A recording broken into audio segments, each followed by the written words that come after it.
Assalamualaikum warahmatullahi wabarakatuh dan selamat malam. Yang saya hormati Bapak Kepala Dinas Veteriner Kota Palu, Pak Samsul, Bapak Kepala Bagian Humas Pemerintah Kota Palu, Pak Gunawan, rekan-rekan media, dan wartawan.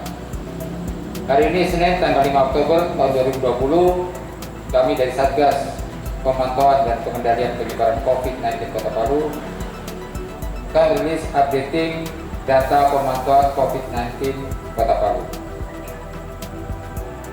Untuk kasus pelaku perjalanan, hari ini tim surveillance melaporkan ada 29 kasus baru. Untuk kasus orang tanpa gejala, hasil tracking dari tim surveillance terhadap kontak erat konfirmasi positif dilaporkan 1 kasus baru.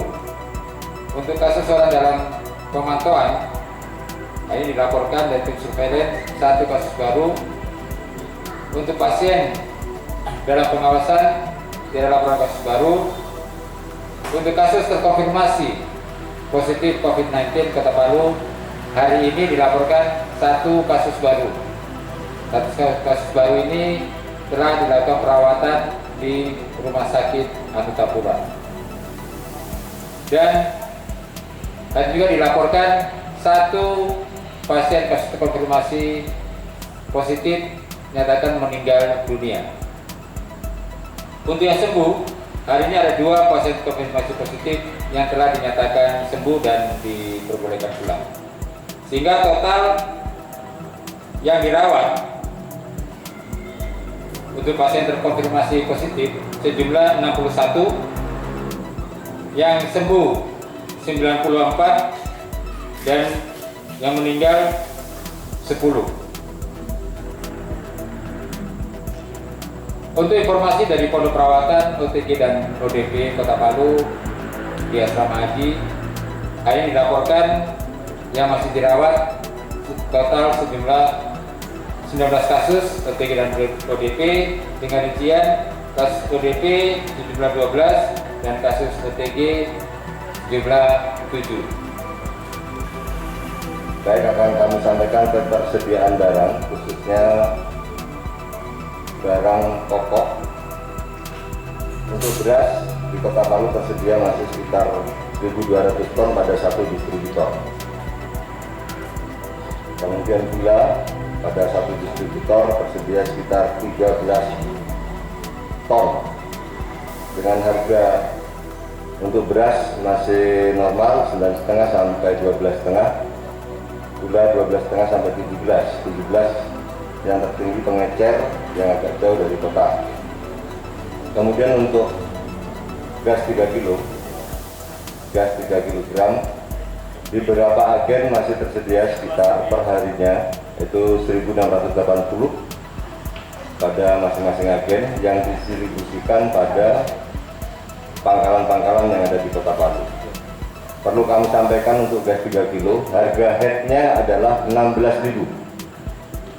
Harga head di pangkalan adalah 16.000. Apabila terjadi kenaikan harga di pangkalan-pangkalan, silakan melapor kepada tim pengawasan BBM bersubsidi, kemudian atau ke pihak Pertamina. Di masing-masing pangkalan sudah tertulis nomor hotline-nya. Kemudian untuk ikan dan sayuran setiap hari masuk Kota Palu, baik dari Parigi, kemudian dari Labu Sampu, Tawaili, dan itu masuk Pantoloan, kurang lebih 3 ton masing-masing.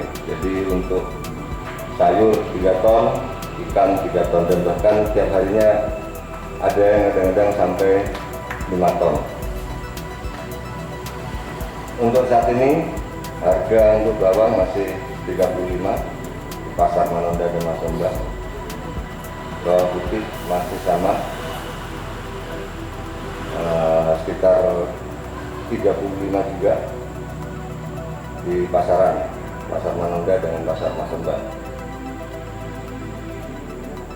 Kemudian tambahan untuk pedagang pasar, kemudian termasuk konsumen, agar di dalam melakukan transaksi khususnya di pasar-pasar tradisional agar memperhatikan protokol kesehatan. Kepada petugas pasar untuk selalu mengingatkan para pedagang dan konsumen untuk selalu menggunakan masker. Dan apabila ada tempat-tempat yang menimbulkan kerumunan-kerumunan di pasar, mohon segera diatur kembali agar tidak terjadi kerumunan di salah satu tempat. Misalkan di Manonda, di Jalan Tengah, lebih baik dikosongkan, pindahkan, supaya tidak terjadi kerumunan yang berpotensi terjadinya penyebaran virus COVID melalui pasar-pasar tradisional. Kemudian, untuk pasar-pasar modern ataupun yang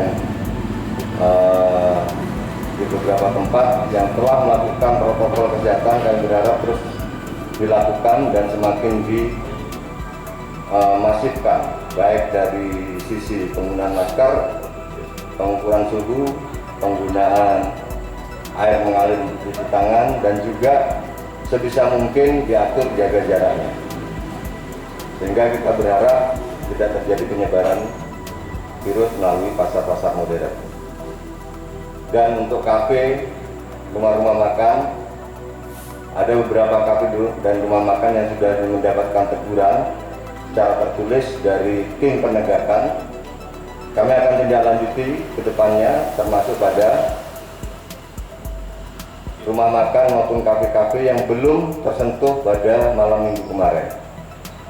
Akan kita lakukan hal yang sama apabila terdapat usaha-usaha atau pelaku usaha yang tidak menerapkan protokol kesehatan di dalam melakukan usahanya. Saya kira itu tambahan dari kami, lebih kurangnya mohon maaf. Wassalamualaikum warahmatullahi wabarakatuh.